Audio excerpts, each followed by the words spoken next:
ఐవీఎఫ్కి వెళ్ళే కారణం కూడా ఇదే.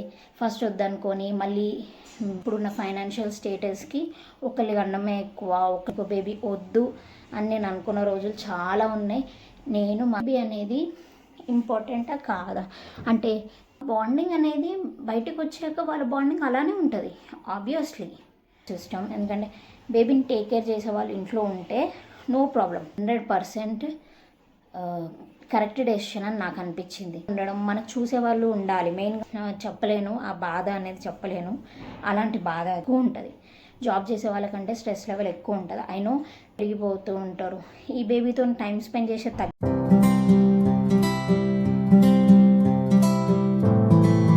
Hello guys, welcome to my channel. ఈ వీడియోలో ఏంటంటే చాలామందికి ఒక డౌట్ ఉంది, నేను ఎందుకు 4 ఇయర్స్ గ్యాప్ తీసుకున్నా, it's a normal pregnancy or IVF pregnancy అనేసి డౌట్ ఉంది. సో ఈ వీడియోలో అయితే క్లారిటీగా చెప్పేస్తాను అసలు ఏంటి అనేది. బాబు ఏజ్ వచ్చేసి now currently is 4 years old baby boy, is a toddler now. వాడొచ్చేసి నాకు 2021 జాన్లో పుట్టాడు. నేను ఇన్ని ఇయర్స్ ఎందుకు గ్యాప్ తీసుకోవాల్సి వచ్చింది అన్నది ఈ వీడియోలో నేను క్లియర్గా మెన్షన్ చేస్తాను. అండ్ ఆల్సో ఈ వీడియోలో ఎందుకు ఏజ్ గ్యాప్ తీసుకోవడం బెస్ట్ అన్నది కూడా మీకు చెప్తాను. ఎందుకంటే చాలామంది ప్రెగ్నెన్సీ ఎలా ఉంటుందంటే 1 year ఏజ్ గ్యాప్లోనే మళ్ళీ కన్సీవ్ అవుతూ ఉంటారు. అలా అవ్వడం వల్ల థింగ్ ఏంటంటే మనకి ఓపిక ఉండకపోవడం, మన బాడీలో స్ట్రెంత్ అనేది తగ్గిపోవడం, ఇంకో బేబీని చూసుకునే లోపు ఈ బేబీ పెరిగిపోతూ ఉంటారు. ఈ బేబీతో టైం స్పెండ్ చేసేది తగ్గిపోతుంది. ఇప్పుడు న్యూ బార్న్ బేబీతో టైం స్పెండ్ చేసేది ఎక్కువ ఉంటుంది. సో ఈ ఆ బేబీని చూసుకునేంత కెపాసిటీ ఉండాలి, ఫైనాన్షియల్ ఎబిలిటీ ఉండాలి, ఇంకోటి మెంటల్ స్ట్రెంత్ చాలా ఇంపార్టెంట్. మళ్ళీ ఫస్ట్ బేబీకి సెకండ్ బేబీకి తక్కువ ఏజ్ గ్యాప్ ఉంటే బ్రెస్ట్ మిల్క్ కూడా తగ్గిపోతుంది. అంటే ఇవ్వడం తగ్గుతుంది కాబట్టి వాళ్ళ ఇమ్యూనిటీ పవర్ కూడా తగ్గిపోతుంది ఆటోమేటిక్గా. సో నేను కన్సీవ్ అవ్వాలి తర్వాతకి ఎప్పుడు అన్న ప్లాన్ చేసినప్పుడు we're not at all plan pregnancy అయితే కాదు. ఈవెన్ దైవిక్ది is not plan and now also not at all plan pregnancy. First మేము ప్లాన్ చేసిన దానికి నాకు డిఎన్సీ సర్జరీ జరిగింది. అది share that video also in further. ఆ డిఎన్సీ సర్జరీ కూడా జరిగింది నాకు. ఆ సర్జరీ తర్వాత కొంచెం లైక్ ఎలానో అంటే ఫీలింగ్ చెప్పలేను, ఆ బాధ అనేది చెప్పలేను. అలాంటి బాధ అయితే ఉండే, but it's okay, happened in past అది.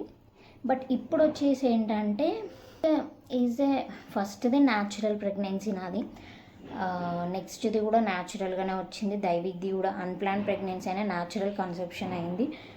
బేబీ మంచిగా హెల్తీగా పుట్టాడు, నో హెల్త్ ఇష్యూస్. ఇప్పటివరకు వాడికి మంచిగా గాడ్ గ్రేస్ అంతా బాగుంది. ఏంటంటే తర్వాత నేను కన్సీవ్ అవ్వడం జరిగింది, మళ్ళీ నేను తీసేసుకోవడం.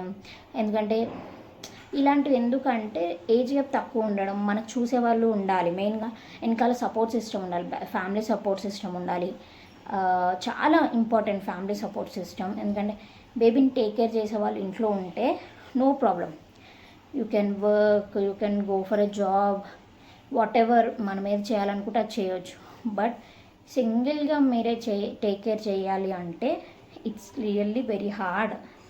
హోమ్ మేకర్గా ఉండడం చాలా కష్టం. ఇంకా పిల్లల్ని చూసుకుంటూ ఇంట్లో ఉండాలి అన్న వాళ్ళకి చాలా స్ట్రెస్ లెవెల్ ఎక్కువ ఉంటుంది. జాబ్ చేసే వాళ్ళకంటే స్ట్రెస్ లెవెల్ ఎక్కువ ఉంటుంది. అయినో మెనీ ఇప్పుడు చూసే మీ అందరికి కూడా తెలిసి ఉండొచ్చు స్ట్రెస్ లెవెల్ ఎలా ఉంటుందో మదర్స్కి. సో ఆ స్ట్రెస్ లెవెల్కి మనం బేబీని టేక్ కేర్ చేసుకుంటూ ఉండాలి కాబట్టి నేను ఇన్ని ఇయర్స్ అయితే గ్యాప్ తీసుకోవాల్సి వచ్చింది. ఇది కూడా మధ్యలో నేను వద్దు అనుకుంటూ రావడం జరిగింది. మళ్ళీ తర్వాత ఉంటే బాగుండను, ఒకసారి వద్దు, సింగిల్ చైల్డ్ ఇనఫ్, మాకు దైవిక్ ఒక్కడే చాలు, నాకు ఇంకో బేబీ వద్దు అని నేను అనుకున్న రోజులు చాలా ఉన్నాయి. నేను మా హస్బెండ్ ఇద్దరం అనుకున్న రోజులే ఉన్నాయి. బట్ ఏమో గాడ్ ఇంకోసారి మీకు ఇంకో బేబీని ఉండని అంటున్నాడేమో నాకు తెలీదు. వస్తూనే ఉండి నేను తీయించుకున్న ప్రతిసారి నా హెల్త్ కొంచెం అప్సెట్ అవ్వడము, అది అంత మంచిది కాదు, హెల్త్కి అసలు మంచిది కాదు తీయించుకోవడం అనేది. ఇంకోటి మన గర్భసంచి కూడా కొన్ని ఇయర్స్ వరకు మంచి హెల్తీగా ఉంటుంది, తర్వాతకి బాగుండదు, అప్పుడు ఇబ్బంది పడి అవ్వడం జరుగుతుందని మెయిన్గా చాలామంది ఐవీఎఫ్కి వెళ్ళే కారణం కూడా ఇదే.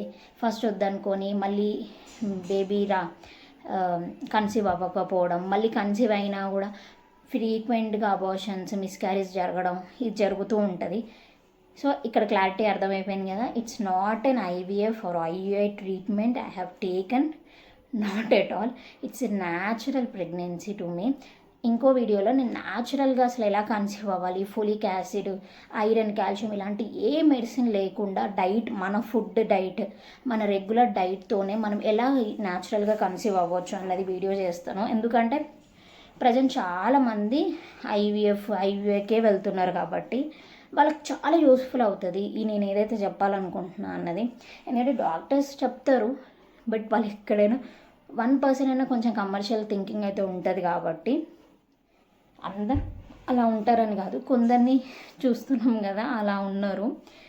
సో నేను అనేది ఏంటంటే నేనైతే ఈ గ్యాప్ తీసుకోవడం 100% కరెక్ట్ డెసిషన్ అని నాకు అనిపించింది. ఎందుకంటే ఇప్పుడు బాబు స్కూల్కి వెళ్ళే మూమెంట్లో నేను ఇంకో బేబీని కన్నప్పుడు వాడిని చూసుకోవడానికి, న్యూబార్న్ని చూసుకోవడానికి నాకు టైం అనేది ఉంటుంది. సో వాడికి స్పెండ్ చేసే టైం వాడికి ఉంటుంది, సెకండ్ బేబీకి కూడా టైం అనేది ప్లాన్ చేసుకోవచ్చు. తొందర అనుకోండి వాళ్ళిద్దరూ ఇంట్లోనే ఉంటారు, వాళ్ళిద్దరికి మనం ఎలాంటి టైం స్పెండ్ చేయలేము. ఇంకోటి బేబీ మనకి ఎలా ఉండాలంటే లైక్ వాళ్ళ పనులు వాళ్ళు కొన్ని చేసుకునేలాగా ఉంటే ఇంకో బేబీని కంటే మనకి ఎలాంటి ప్రాబ్లం ఉండదు. వాళ్ళని మనమే వీళ్ళని చూసుకోవాలి, ఇద్దరిని ఎట్ ఏ టైం చూసుకోవాలని మన మైండ్ కూడా ఇద్దరికి సరిగా ప్రేమ పంచలేము, స్ట్రెస్ఫుల్గా ఉంటుంది. వాళ్ళని ఎంత ప్యాంపర్ చేస్తే వాళ్ళకి మన పైన అంత లవ్ ఉంటుంది అన్నది నేను బిలీవ్ చేస్తాను. అందుకే బాబు విషయంలో నేను ఏదైనా ఫుడ్, క్లాతింగ్ కానీ ఏదైనా A to Z నేను మా హస్బెండే చూస్తాం. టాయ్స్ విషయంలో, వాటి స్క్రీన్ టైం విషయంలో ఏది అయినా కూడా. సో ఈ రెండు మెయిన్గా మనము పిల్లల పైన పెట్టినాం అనుకోండి కాన్సన్ట్రేషన్, మనం అప్పుడు ఇద్దరికి ఈక్వల్గా ప్రేమ పంచవచ్చు. సో సెకండ్ బేబీ అనేది ఇంపార్టెంటా కాదా అంటే సెకండ్ బేబీ ఉండడం బెస్టా ఉండకపోవడం బెస్టా అన్నది కూడా చాలామందికి డౌట్. లైక్ సిబ్లింగ్ ఉండకపోతే ఒక్కరు జాలే, ఇప్పుడున్న ఫైనాన్షియల్ స్టేటస్కి ఒకరికి అన్నమే ఎక్కువ, ఒకరిని చూసుకోవడమే ఎక్కువ అన్నది మేము కూడా అనుకున్నాం. బట్ సెకండ్ చైల్డ్ అనేది ఎందుకు ఇంపార్టెంట్ అంటే ఎప్పుడైనా సిచ్యువేషన్స్ ఎలా ఉంటే మనకు తెలీదు, మన చేతిలో ఏమీ లేదు, వాళ్ళు ఎలా గ్రోత్ అవుతారో కూడా మనం చెప్పలేము. వాళ్ళకి మనం ఒక రూట్ ఇస్తాం, ఆ రూట్లో వాళ్ళు సక్సెస్ అవ్వచ్చు, ఫెయిల్యూర్ అవ్వచ్చు. We should accept everything. మనమైతే ఓల్డ్ పేరెంట్స్ లెక్క అయితే ఆలోచించట్లేము, చాలా హైగా ఆలోచిస్తాం కాబట్టి వాళ్ళకి ఒక్కరినే మెయింటైన్ చేయడం కష్టం ఈ రోజుల్లో అని అంటున్నాం కదా. ఇద్దరు ఉంటే ఏంటంటే వాళ్ళంతలో వాళ్ళకు ఒక బాండింగ్ అనేది ఉంటుంది. ఇప్పుడు నేను ఫేస్ చేస్తుంది ఏంటంటే లైక్ మా బాబు కడుపులో ఉన్న బేబీతో మాట్లాడడం, ఏదైనా తింటుంటే నువ్వు తింటావా, నీకు ఇష్టమా, నాకు ఇది ఇష్టం, నీకు ఇష్టమేనా అని అడుగుతూ ఉంటే ఇట్స్ లైక్ ఆ బాండింగ్ అనేది బయటకు వచ్చాక వాళ్ళ బాండింగ్ అలానే ఉంటుంది ఆబ్వియస్లీ. సో ఇద్దరికి ఏజ్ గ్యాప్ తక్కువ ఉందా ఎక్కువ ఉందా అన్న దానికంటే మెయిన్ థింగ్ ఇద్దరు ఉంటే ఏంటంటే ఒకరికొకరు తోడు ఉంటారు ఉండరు అన్నది మనమైతే చెప్పలేం. ఆఫ్టర్ 20 years తర్వాత వాళ్ళకి ఎన్ని గొడవలు రావచ్చు, మిస్అండర్స్టాండింగ్స్ రావచ్చు.